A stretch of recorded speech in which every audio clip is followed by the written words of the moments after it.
রাস্তায় রাস্তায় প্রতিবাদের ঢেউ। চাকরি প্রার্থী থেকে শিক্ষক, সাধারণ মানুষ সবাই বলছেন আর নয় অবহেলা। শিক্ষক নিয়োগ মামলায় অন্যায়ের অভিযোগ তুলে ফের বিক্ষোভে উত্তপ্ত রাজ্য। রাজপথে ধর্ণা, স্লোগান বিচার চাই, নিয়োগ চাই। বছরের পর বছর চাকরির আশায় থাকা যুবকরা বলছেন প্রতিশ্রুতি অনেক, কিন্তু বাস্তব ফাঁকা। অন্যদিকে বাড়ছে মূল্য বৃদ্ধি ও বেকারত্ব। সাধারণ মানুষের অভিযোগ জিনিসপত্রের দাম আকাশ ছোঁয়া, অথচ আয়ের কোনো বৃদ্ধি নেই। একজন দোকানদার বলছে সবই বাড়ছে কিন্তু পকেট ফাঁকা। বিশ্লেষকদের মতে এই ক্ষোভের আগুন রাজ্যের রাজনীতিতে বড় প্রভাব ফেলতে পারে।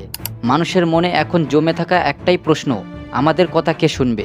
আর উত্তর খুঁজছে গোটা রাজ্য। পশ্চিমবঙ্গে আজ জনতার আওয়াজ স্পষ্ট, পরিবর্তনের ডাক আবারও জোরালো। তাই সকলেই অপেক্ষায় আছেন 2026-এর ইলেকশনের। পশ্চিমবঙ্গের পরিস্থিতি নিয়ে আপনার কি মতামত অবশ্যই কমেন্ট করে জানাবেন। ভিডিওটিতে একটি লাইক দেবেন, শেয়ার করবেন এবং পরবর্তী ভিডিওর জন্য চ্যানেলটিকে সাবস্ক্রাইব করবেন।